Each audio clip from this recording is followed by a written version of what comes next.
O Supremo Tribunal Federal definiu no último dia 25 como será o pagamento dos precatórios, aqueles valores que o Estado deve aos cidadãos. No julgamento, ficou decidido que as dívidas já reconhecidas pela Justiça e ainda não pagas deverão ser quitadas até o final de 2020.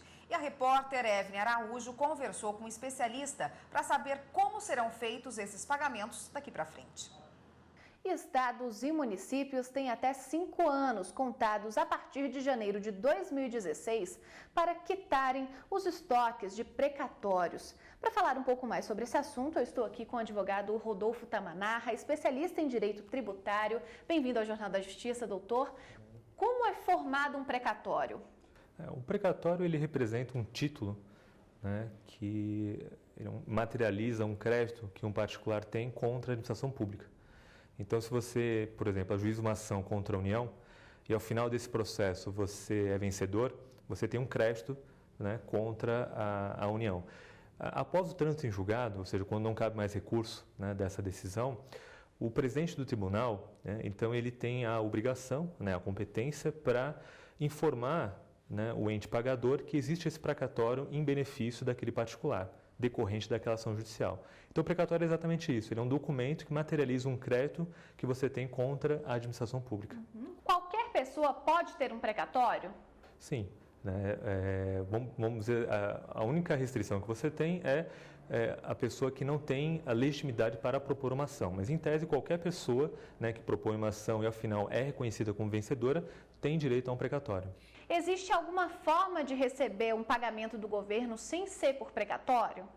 Existe a chamada requisição de pequeno valor, que é quando você tem um crédito contra a administração no valor de até 60 salários mínimos, pensando na União Federal. Nessa situação, né, você, através também de um processo judicial, ao final você se sagra como vencedor, como credor da administração pública, e aí você recebe então uma requisição de pequeno valor. Como é feito o pagamento dos precatórios, ou seja, como é o processo de quitação? A partir do momento que o precatório ele é colocado, né, na Lei de Diretrizes Orçamentárias da União, ele vai seguir uma ordem cronológica. Né? Então, a partir dos mais antigos, é feita então a quitação, né, anual dos precatórios pela União. E onde encontrar a ordem de pagamento desses precatórios?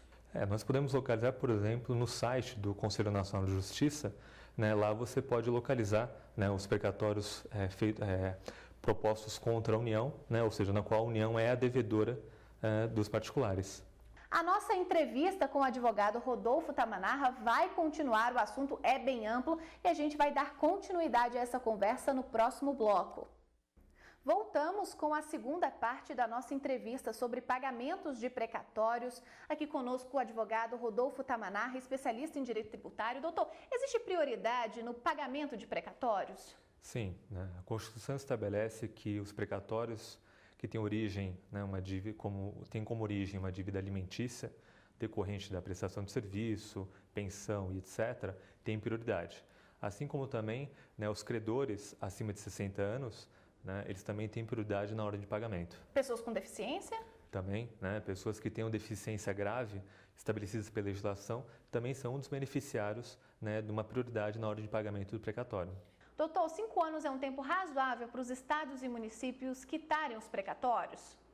Esse é um tema polêmico, né? O Supremo Tribunal Federal, na quarta-feira, no dia 25 de abril, né, decidiu esse tema.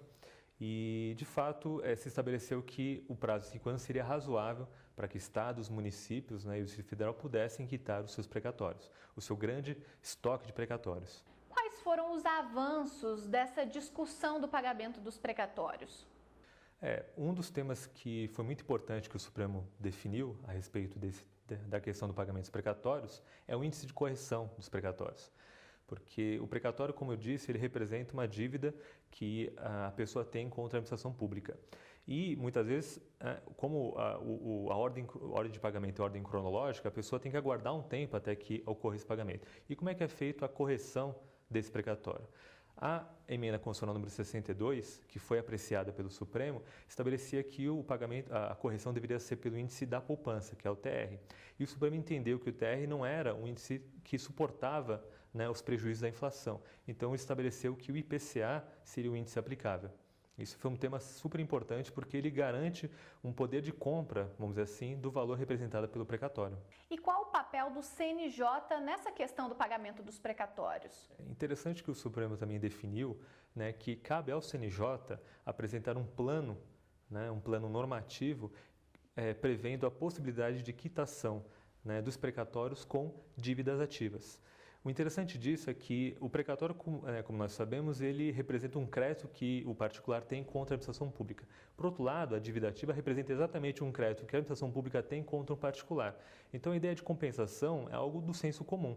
E o Supremo, então, nessa decisão, né, no dia 25 de março, ele estabeleceu que o CNJ tem, né, o dever de apresentar um plano, uma estratégia de pagamento, de compensação dos precatórios com os créditos tributários. Ótimo, muito obrigada pela entrevista. Voltamos ao estúdio.